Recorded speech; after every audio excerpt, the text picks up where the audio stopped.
eggplants, and welcome back to our homestead. Today I would like to share with you my mama's recipe of stuffed eggplant. And this recipe, it may be very unusual to you, but it's very, very dear to me and to other people who come from the region where I come from. So it's going to need a few ingredients in this recipe, but step number one is we need to get really nice, beautiful eggplants. And it's best to pick smaller ones if possible, still a little bit firm, not super mushy, not overly ripe, and not the biggest ones you can find. It's best to use the smaller ones. So what we need to do first is we need to wash them, which I already done, and then we need to cut off the ends and slice them. That's all we need to do. That's step number one. And then I need to get a pot of water to boil, okay? Because we need to blanch these guys first. And I'm gonna get a big pot of water on a stove and I'm gonna boil it. It's gonna be salty water. So the saltiness should be equivalent to this. So you guys ready? If you're writing down, write this down. For 1 liter of water, or 1 quart, is 1 tablespoon of salt.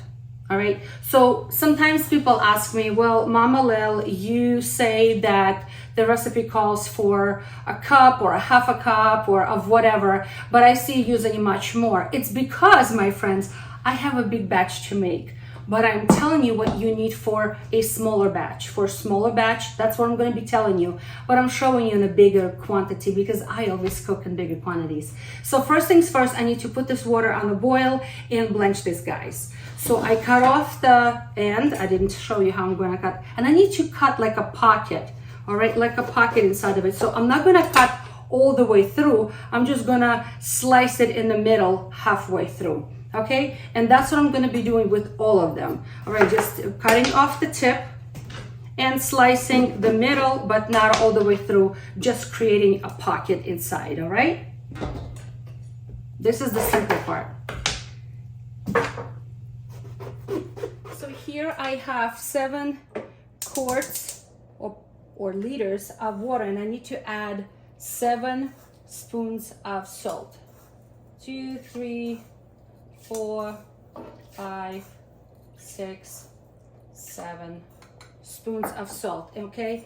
And I'm gonna bring it to a boil before I add my eggplants to that for blanching. All right, the water has boiled, and now we're gonna be placing our eggplants in here for blanching. The water is salted, remember that?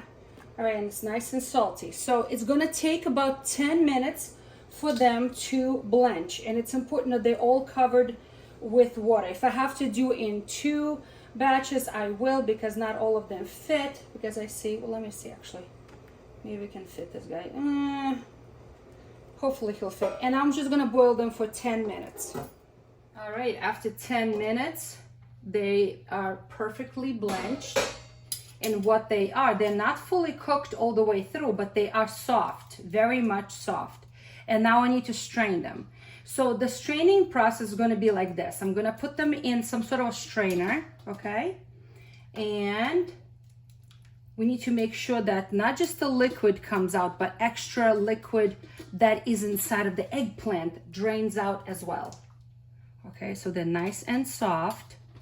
And all it took is 10 minutes, but they're going to be nice and ready for our process. All right, so I'm just gonna layer them all here. And we need to put them under some sort of a weight, okay? So hopefully they all fit here for me. I think so. So I'm gonna put this plate on top. Okay, I'm gonna put the plate on top and some sort of a weight. So slowly they will be releasing extra fluid that inside of them. Okay, so what kind of weight can I put on? Well, I have this beans fermenting. It's nice and heavy. So I'm gonna put it right on top, and I'm gonna let this sit, completely cool off, and strain all of that unnecessary liquid from inside of those eggplants. So this is gonna take a couple of hours at least. And in the meantime, I need to work on my other ingredients. Okay, let me show you what other ingredients we're going to be needing for this stuffed fermented eggplant. We're gonna be needed carrots, and we're gonna need lots of carrots. So for one batch, remember how I always tell you that there's one batch is gonna be based on 1 kilo of eggplant, okay? Smaller size eggplant. You're gonna need 2 large carrots, which is about 300 grams, okay? You're gonna need some bell peppers, red bell peppers, sweet peppers, okay? Of any kind you want, really, it's up to you. But I'm gonna be mixing them. I'm gonna need 2 large ones, okay? Which is about 300 grams as well, all right? Then I'm gonna need garlic, and for each batch you need a whole head of garlic. So I already peeled a whole bunch. And then you're gonna need a bunch of parsley. You may want to mix it. I remember Mama mixed it with dill and with parsley, but in my case I think I'm just gonna use parsley today. So that is pretty much it, except for, you know, a little bit of oil we're gonna need, okay? A little salt, little pepper, and yeah, I think that's it. And then I'm gonna show you the following steps. I'm gonna leave all of the ingredients on the bottom in the description, and it's easier for me to write that in the metric system. Why? Because that's how Mama made it, and that's what I'm following as well. But like I said, I always tweak it a little bit to make it myself. All right, so what do I need to do with these carrots? These carrots I'm going to shred on a large shredding, like a cheese grater, like grate them, right? So they'll be nice and chunky. It is not advisable to slice them. They need to really be small, kind of like shreds. And then I'm gonna be slicing my peppers in thin slices, very thin slices. And I already have a pot in the back that I need to saute everything together with a little bit of extra virgin olive oil. And it's not gonna be one of those, it's kind of browning. No, it's just making it soft. Like I said, this is a little bit of unusual dish, but it's a wonderful dish to be served on the side of the protein, or on the side of rice, or boiled potatoes, anything really. It has that really nice rich bite because it has a lot of garlic, so you're gonna get that little bit of a spice. You're gonna get a little bit of that zing, and it's gonna be fermented, right? So it's wonderful, wonderful, wonderful, wonderful. So let me get going. So first I'm gonna be shredding my carrots so I can start slightly cook them with oil, all right, so to get them nice and soft.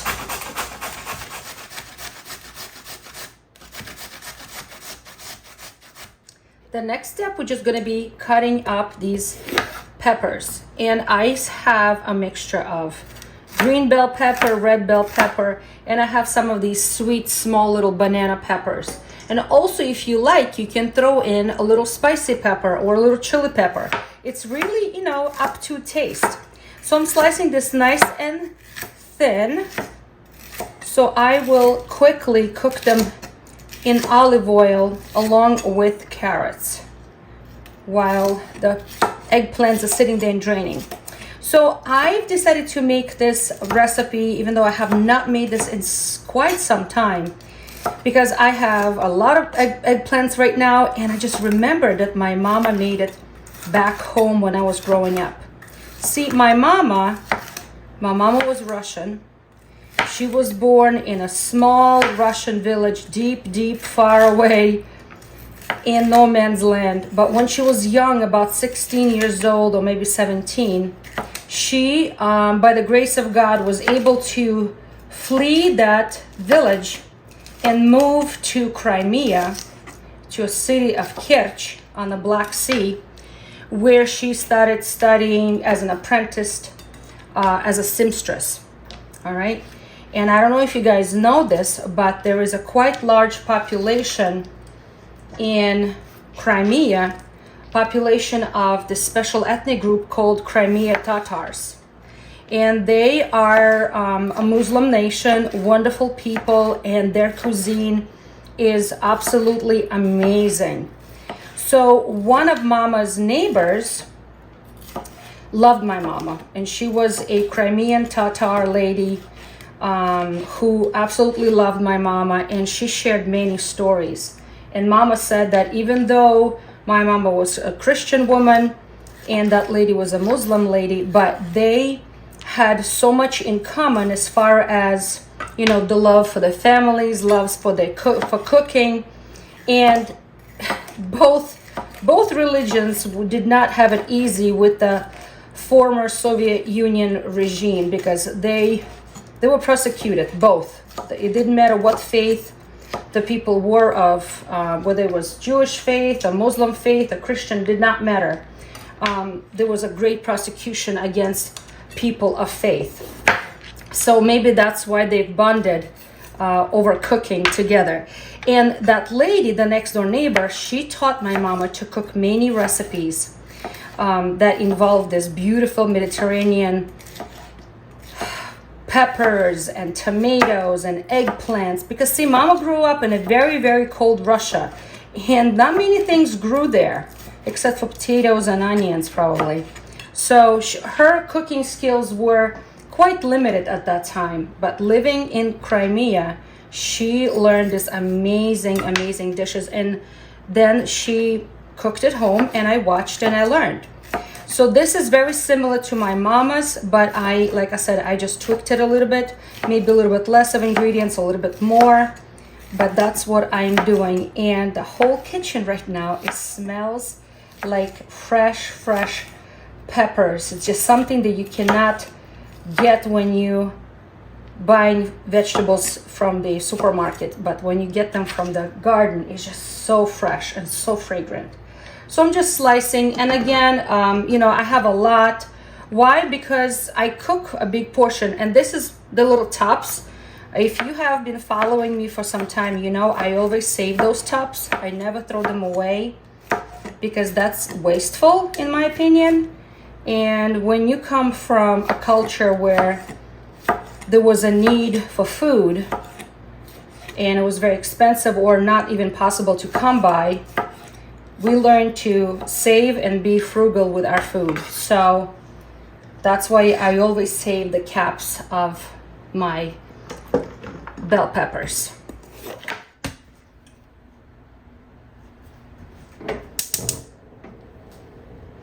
All right, so now we're gonna start cooking my vegetables. I have in here my peppers and I have carrots. No garlic. Garlic I'm not gonna be sauteing. So I'm just gonna add some olive oil here in the bottom. All right. I will leave all of the ingredients and the amounts on the bottom in the description box under my video. And I'm just gonna dump everything here. And we're gonna gently saute everything. Okay, and it doesn't have to be very cooked, it's just to get it soft. Okay, all right, so it's beginning to get a little softer. I'm going to be adding a little bit of black pepper, and it should be to taste, really, you know, to what you think you will like, because you don't want it to be too spicy, but at the same time you want the flavor of black pepper. And I'm going to be adding some salt, and again, to taste. That will help the vegetables to get a little softer, and it will definitely add a little bit of flavor.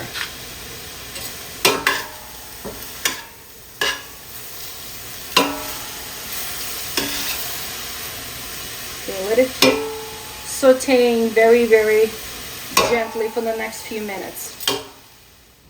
All right, in the meantime, I'm going to be working on my other ingredients, and I have here crushed up garlic, and I have a whole head of garlic, and actually more because I'm making a bigger batch. And I'm going to be cutting up the greens right now, and in my case I have parsley. I'm going to try to chop it up as small as possible. Okay, and they're not going to be cooked. So these two ingredients are not going to be cooked whatsoever. They're going to go fresh like this into my stuffed fermented eggplants. All right, so I'm gonna just chop everything small.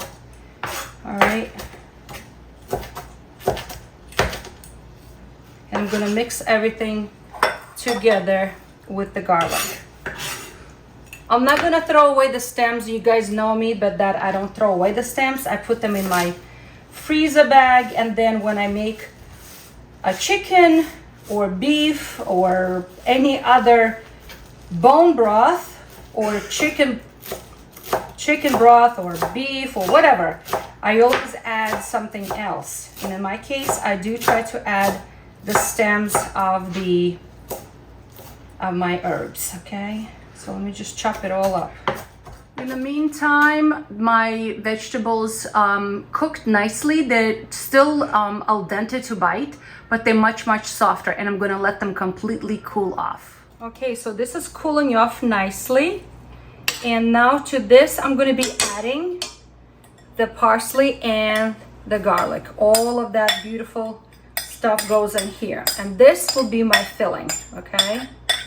So, let me just mix it all together. Oh my goodness, this is so good to eat alone. Never mind stuffing it into an eggplant. This is so good. Oh my goodness. Okay, so I'm gonna push this to the side. And here's my eggplant. Let me lift this up. There you go. Here are the eggplants that we cooked, strained, and here's a little envelope. Boom, right in here. All right, so this is what I need to do now. They're still a little warm to touch, but they're not hot anymore. So what I need to do now is I need a dish where I will be fermenting all of it. If you have a glass container would be perfect, but not plastic. So glass or stainless steel, something like this. So I'm just gonna take one of my large mixing bowls like this, and that's where I'm gonna do it, okay? So I'm gonna take the eggplant, okay? I'm gonna hold it open just like this, all right? Maybe I should do it over this pot so I'm not making too much mess. And I'm gonna stuff them, okay? I'm gonna push it all inside. Just like this, I'm gonna stuff them. And then I'm gonna close the envelope the best I can.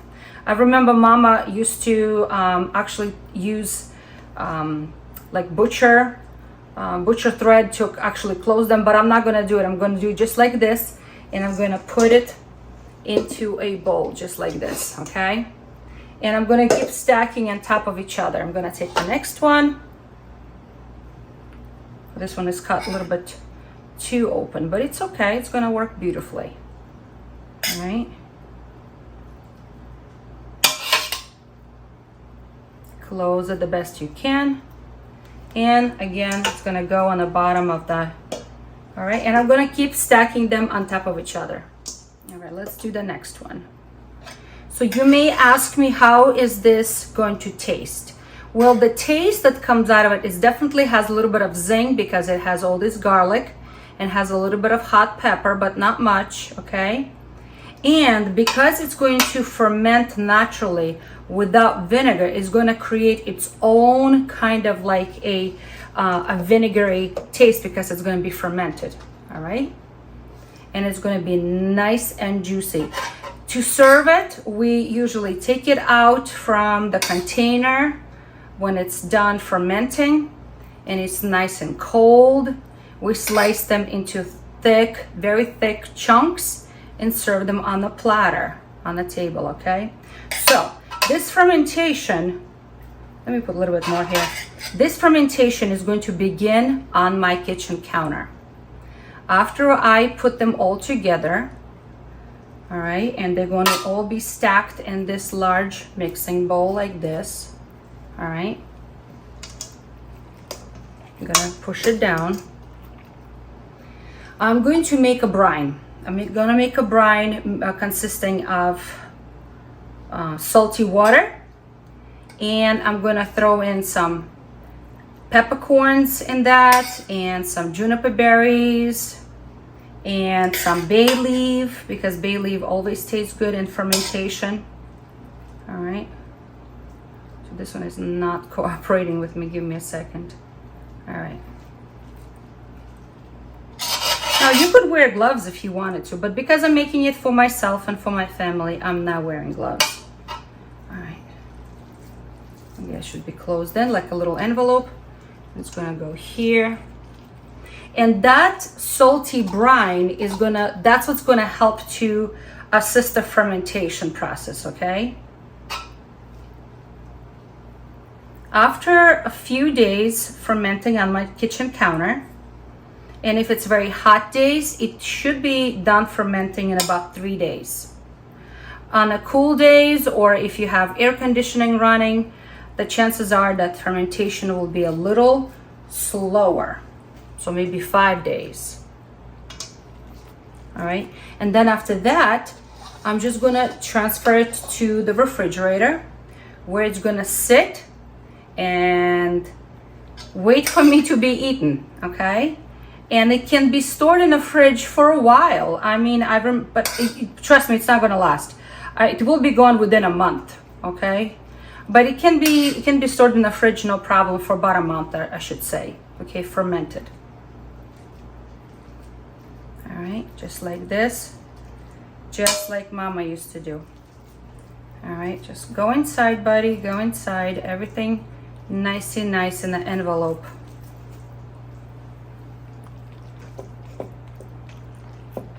Okay, I'm almost finished here. Okay, so let's make the brine. Okay, so for the brine, I'm going to be using first a little bit of hot water.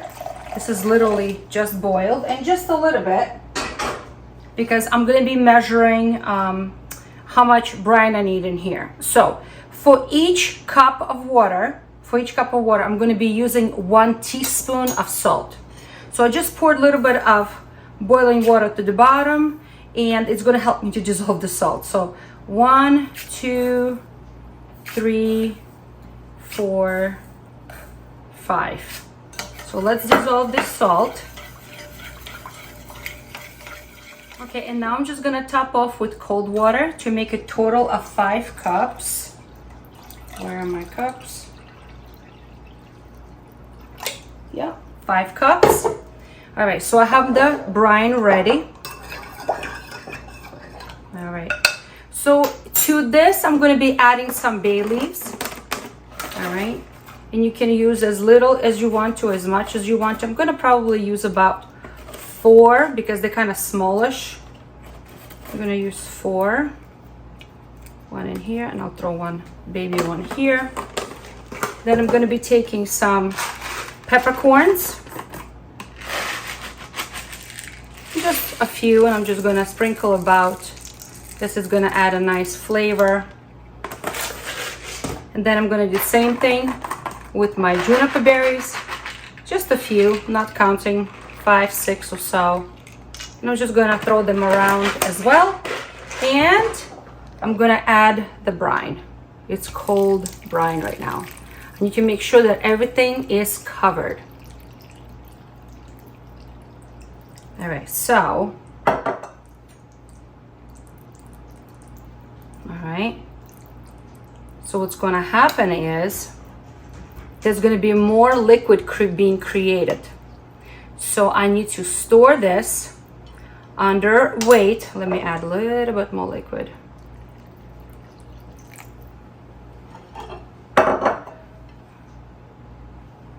I'm going to put the weight on it. All right, so I need to make sure that everything is under the brine. So let me add this large. Oh, perfect. All right, so just like this, it's going to sit on my kitchen counter for the next 3 days. Okay, so this is how I am going to ferment these stuffed eggplants on my kitchen counter for the next 3 days. After that, I'll put them in the fridge, and we're going to take out and eat as much as we want to. And it can safely last in a fridge for about a month, or maybe even longer. I don't think it's gonna last. So friends, be encouraged. Look into some of your old recipes.